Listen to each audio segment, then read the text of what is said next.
Fala devs e divas, belezura? Você vai aprender comigo hoje a como utilizar o PM2 para poder gerenciar as nossas aplicações Node.js, beleza? Então vem comigo, sem muitas delongas. Eu estou aqui com o site do PM2 aberto, tá? Que vai ser a ferramenta que vai nos auxiliar a construir os nossos processos, gerenciar os processos, enfim, monitorar a aplicação, logs, etc. Para isso, galera, eu estou aqui também com meu VS Code aberto, tá? E meu VS Code eu criei aqui só um servidor Express bem básico mesmo, uma pastinha src e um arquivo server.js. É só um pequeno arquivo aqui com duas rotas do Express só para a gente poder testar. Beleza? Show! Qual é o próximo passo? Então eu tenho uma aplicação Node. Agora eu preciso de instalar o PM2 de forma global aqui na minha máquina, que vai gerenciar os processos. Então eu poderia aqui abrir meu terminal e dar um npm install -g PM2 latest -g, porque eu quero instalar de forma global o PM2 e eu quero garantir que eu estou instalando aqui a versão mais recente, mais atualizada. Beleza? Eu não vou rodar aqui novamente o comando porque eu já instalei aqui ele de forma global. Para você garantir que ele está de fato instalado, você pode rodar aqui, ó, PM2 ---- version. Aí você vai ver aqui uma telinha, ó, aqui falando aqui, ó, versão 5.2.2. Belezura? Então essa aqui é a nossa versão do nosso PM2. Vou diminuir aqui no nosso terminal. Beleza. Tendo o PM2 instalado na máquina que vai gerenciar os processos do Node de forma global, tendo as minhas aplicações Node, agora eu posso começar a pedir ao PM2 para poder fazer esse gerenciamento. Então aqui, por exemplo, eu estou dentro da pastinha aqui que está na minha aplicação do Express, e eu só tenho essa aqui, então vai ser essa que a gente vai utilizar de exemplo para poder gerenciar. Então eu vou fazer o seguinte, eu vou fazer assim, olha, PM2, aí agora eu preciso informar para ele qual é o arquivo que ele vai executar, qual é o arquivo que ele vai subir ali, o processo do Node. Aqui no meu caso é o arquivo server, que está dentro da pasta src. Então eu tenho que digitar, olha, src/server.js. Beleza? Só que aqui não é o suficiente, tá? Eu preciso agora informar o que é que eu quero com isso. Olha, PM2, o arquivo é esse. Agora eu quero o quê? Eu quero startar, quero fazer o quê? Eu quero dar aqui o start. Se eu der um enter aqui agora, você perceba, deixa eu dar uma aumentada aqui, perceba que ele inicializou um processo aqui, ó, baseado no arquivo server.js, etc. e tal. Ele deu alguns dados aqui, o ID 0, o nome aqui server. Por que o nome server? Porque ele assumiu como nome do processo o nome do arquivo. Então, se aqui o nome desse arquivo fosse chablau.js, o nome aqui desse name aqui seria chablau. Então, ele assumiu como nome do arquivo. Aqui um mode fork, depois a gente vai poder aprender a modificar isso aqui. O status online, o uso de CPU e o uso de memória. Então, muito legal, né, galera? E aqui o meu terminal está destravado, galera. Perceba que meu terminal está livre para poder fazer algumas outras coisas, tá? Se eu quiser novamente ver aquele log ali, eu poderia novamente digitar aqui, ó, PM2 ls ou PM2 list, por exemplo. Então, bota aqui ls. Ele novamente vai me listar todos os processos que estão rodando na minha máquina. Beleza? A prova disso é o seguinte, ó. Já que ele está funcionando aqui na porta 5001, eu tenho aqui duas rotas, eu vou testar aqui as duas rotas, tá? Então, eu vou vir aqui, botar aqui, ó, localhost 5001/normal comum, servidor ativo. Tá? Então, está funcionando perfeitamente. Por exemplo, mas e se eu mudar aqui, ó, esse OK do health aqui? Inclusive, vamos testar essa rota aqui? Vou botar aqui, ó, /health, OK. Mas se eu, por exemplo, mudar aqui OK para 100%, 100% de saúde aqui, ó. Salvei, vou voltar no navegador, vou dar atualizar e perceba que não aconteceu modificação, apesar de eu ter colocado aqui 100% health aqui. Uma possível solução para isso seria a seguinte, eu vou abrir meu terminal e vou dizer o seguinte, olha, lembra lá que o nome do nosso processo é server? Então a gente vai usar ele como parâmetro, ou também a gente poderia usar o ID sem problemas, tá? Mas uma boa prática é a gente sempre ir pelo nome do processo aqui.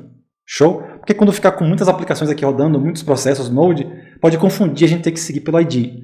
Mas a gente aprende aqui como renomear esse nome aqui desse processo. Então, como é que eu faço agora para pedir para ele considerar as modificações ali que eu fiz, que aqui ainda está como OK, né? Eu poderia fazer o seguinte, olha, PM2 restart server. Então reinicie o meu server aqui.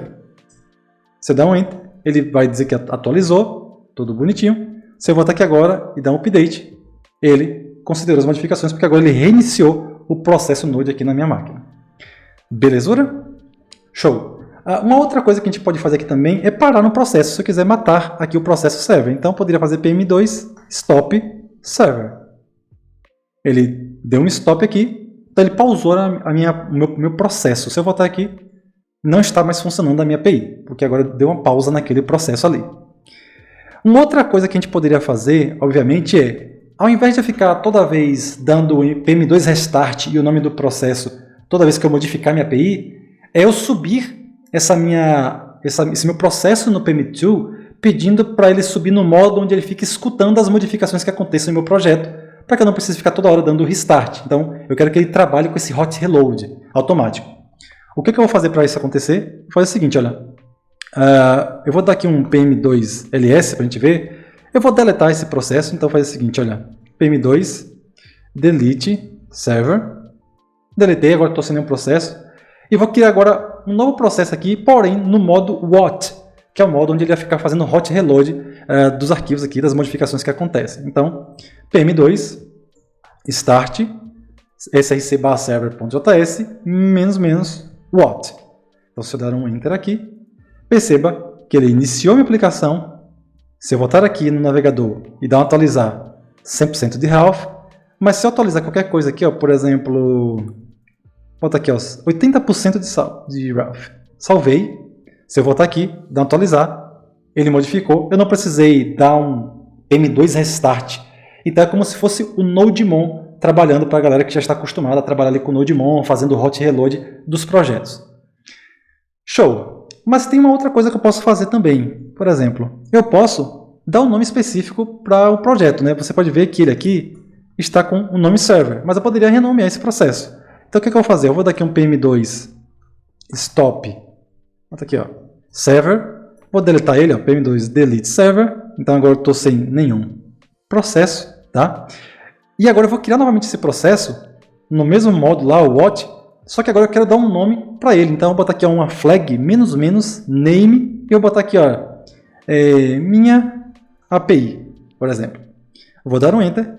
Perceba que agora, além dele subir o meu processo aqui do Node, da minha API, ele também renomeei o nome do processo para minha API. Então é muito interessante para quando tiver muitos processos rodando na mesma máquina, e eu preciso gerenciar isso de alguma maneira importante ali, tá? Dar nomes específicos para os serviços, enfim, para os processos. Belezura. Uma outra coisa que eu posso fazer também é, por exemplo, limitar a quantidade de memória que meu processo usa. Então eu posso fazer esse limite também, tá? Posso fazer esse limite. Para fazer esse limite, eu preciso primeiro dar um stop no processo, para depois eu limitar a quantidade de memória que vai ser utilizada pelo processo. Então eu vou dar aqui, ó, o npm stop minha API. Opa, não é npm, né, galera? É pm2 stop minha API. Então aqui parei o processo e agora eu vou pedir para ele considerar um limite de memória para esse processo aqui específico. Lembrando, galera, que eu posso fazer isso aqui para todos os processos que estiverem sendo gerenciados pelo PM2. Então o que eu vou fazer? Olha, eu vou fazer o seguinte, olha, PM2 start o server --what, aqui o name minha API. Eu vou botar assim, ó, max, bota aqui, ó, deixa eu subir aqui, botar aqui, ó, max memory restart e botar aqui 256. Se eu der um enter, eu vou ter que esquecer de deletar aqui, tá, galera? Vou dar um delete aqui, ó, no minha API, e agora eu vou subir ele novamente do zero, vou subir novamente aqui do zero. Então aqui eu vou dar um -what, -name minha API, e vou passar aqui a um max memory restart de 256. Ou seja, se atingir esse limite máximo de memória, ele vai dar um reload, tá? Aqui eu não posso esquecer, galera, do -- aqui, que foi o que eu esqueci naquela hora ali e aconteceu um erro. Então beleza, vou dar um enter, e agora ele iniciou normalmente o meu processo ali, com o nome que eu escolhi e tal, no modo what. Só que agora vai acontecer um limite de memória aqui. Quando bater naquele limite, ele faz o reload do meu processo para começar de novo do zero ali. Beleza? Tem um outro comando que eu também gostaria de ensinar vocês, que é o monit, tá? Que é o quê? Que ele vai me ajudar a ver os processos e os logs do processo em conjunto, tá? Então posso passar aqui, ó, pm2 monit. Então aqui eu consigo ver os processos que estão rodando aqui, no caso eu só tenho um, e eu também conseguiria ver aqui os logs que acontecem nesse processo, tá? Aqui apareceu aqui, ó, servidor funfando, então ele reiniciou aqui meu processo. Deixa eu dar uma consumida aqui na API, por exemplo.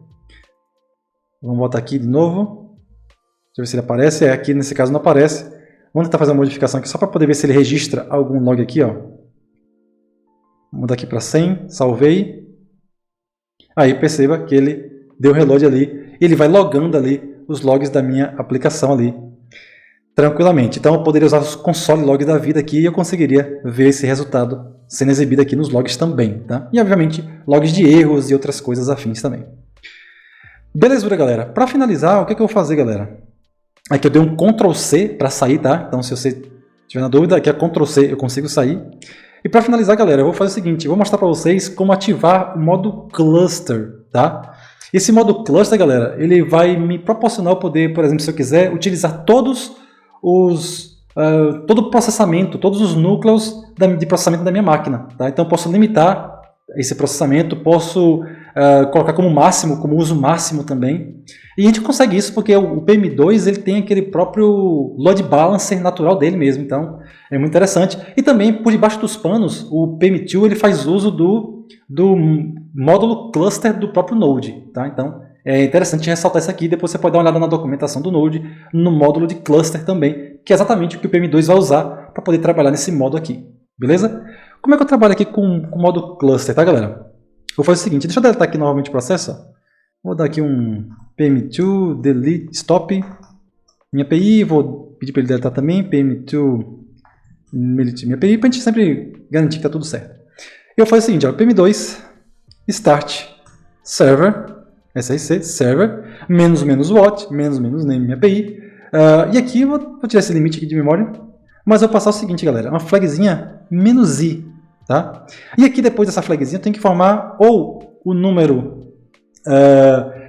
de CPUs que eu quero que ele use. Eu quero usar uma CPU, aí depende de quantos CPUs você tem disponível, tá? Você tem disponível na sua máquina. Se eu tiver 8 núcleos de CPU, eu quero que ele use 6, eu quero que ele use somente 4, eu quero que ele use todos. Então eu posso limitar, por exemplo, quero que ele use 4 núcleos, eu quero que ele use 8 núcleos, ou se minha máquina se ela tiver 16 núcleos, eu posso dizer, olha, max. Então, usar todos os núcleos da minha máquina. Então, eu tanto posso passar o max para usar todo o poder da minha máquina, para esse processo aqui específico, ou eu posso limitar esse processo a somente uma CPU, ou 2 CPUs, ou 3 CPUs. Então, vou botar aqui, por exemplo, 2. Não, Enter. Aqui, beleza. Então, ele está aqui sendo balanceado entre 2 CPUs aqui da minha máquina. Beleza? E perceba aqui que o mode aqui está como cluster. Tá? Isso acontece graças, como eu falei, tanto ao módulo cluster do Node, quanto também ao load balancer que o PM2 também tem embutido nele. Então ele consegue gerenciar a carga agora entre o processo 1 e o processo 2 aqui, já que eu pedi que ele fosse gerenciado por 2 processos, 2 CPUs da minha máquina. Lembrando que eu poderia passar a flag max para ele fazer uso de todas as CPUs aqui também presentes na minha máquina. Se eu voltar aqui, continua funcionando normalmente. Beleza? Show demais, galera. Então ficamos por aqui. Espero que você possa ter aprendido. Sugestões, coloquem aqui nos comentários. E tamo junto e até a próxima, galera. Valeu!